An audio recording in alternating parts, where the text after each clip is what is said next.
அரசியல் என்பதை அடிப்படையில் பிழையானது என்பதை நாங்கள் சுட்டிக்காட்ட விரும்புகிறோம். எங்களை தடுக்க என்ன காரணம்? அண்ணன் செந்தமிழன் சீமானை தடுப்பதற்கு என்ன காரணம்? தமிழ் தேசியம் என்றால் உங்களுக்கு ஏன் நமைச்சல் எடுக்கிறது? நாங்கள் ஜனநாயக வழியிலே எங்களுடைய அரசியலை நாங்கள் முன்னெடுத்து செல்லுகிறோம். இதில் உங்களுக்கு என்ன சிக்கல்? நான் தடுக்கப்படுகிற போது சுவரட்டுகள் ஒட்டி இருக்கிறோம், பதாகைகள் வைத்திருக்கிறோம். அந்த பதாகையிலே மண்ணுரிமை போராளி கிருஷ்ணமால் அவருடைய படத்தை நாங்கள் அடையாளப்படுத்தி இருக்கிறோம். இதுதான் இந்த கம்யூனிஸ்டுகளுக்கு சிக்கல். மண்ணுரிமை போராளி கிருஷ்ணமால் அவர்கள் யார்? உழவனின் நில உரிமை இயக்கம் என்று கண்டு 1968 வெண்மணியில் 44 தமிழர்கள் எரித்து படுகொலை செய்யப்பட்ட மறுநாளே அந்த மண்ணிலே வந்து முகாமிட்டு நில உச்சவரம்பு சட்டத்தை பயன்படுத்தி 11,000 ஏக்கர் நிலங்களை இந்த மக்களுக்கு மீட்டு தந்த ஒரு பெரும் போராளி. அவர்களுடைய படத்தை அடையாளப்படுத்துவதால் இவர்கள் அச்சப்படுகிறார்கள். 3 ஆண்டு 68 படுகொலை நடந்திருக்கிறது.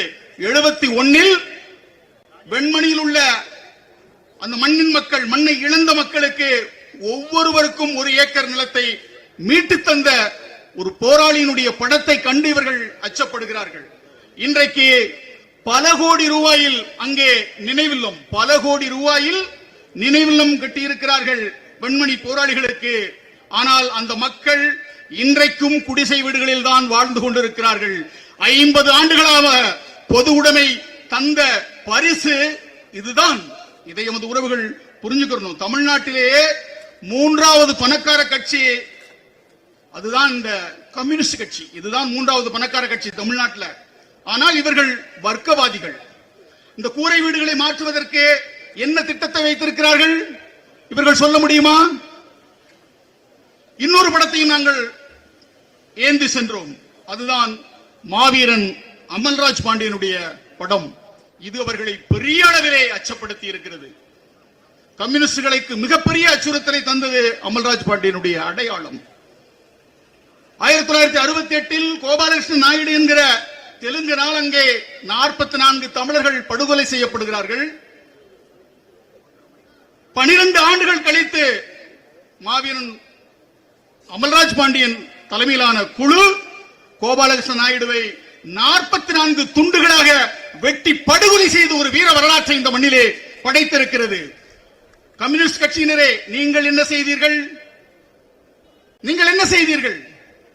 நீங்கள் என்ன செய்தீர்கள்? அண்ணன் அமல்ராஜ் பாண்டியனுக்கு, அந்த போராளி குழுக்களுக்கு துணையாக இருந்த போராளி அண்ணன் நந்தனை நீங்கள் படுகொலை செய்தீர்கள். நந்தன் யார்? கோபாலகிருஷ்ண நாயுடுவை பழிதீர்க்கக்கூடிய அந்த படையிலே இருந்த ஒரு போராளி. அவர் பிற்காலத்திலே அதிமுகவுக்கு சென்றார் என்பதற்காக அவரை அங்கே நீங்கள் அடித்து படுகொலை செய்தீர்கள்.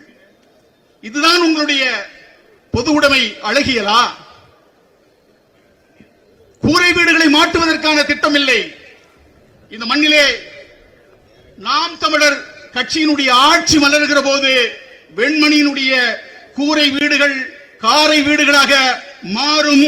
அங்கே நீங்கள் நினைவு சின்னம் எழுப்பியிருக்கிறீர்களே, அதற்கு எதிரே அமல்ராஜ் பாண்டியனுடைய, மாவீரன் அமல்ராஜ் பாண்டியனுடைய சிலை நிறுவப்படும். அந்த சிலையை அண்ணன் செந்தமிழன் திறந்து வைக்கக்கூடிய காலத்தை நாங்கள் வெகு விரைவிலே உருவாக்குவோம். இந்த மண்ணிலே நாங்கள் உருவாக்குவோம். அதற்காகத்தான் எங்களுடைய அரசியலை நாங்கள் ஜனநாயக வழியிலே முன்னெடுத்து சென்று கொண்டிருக்கிறோம்.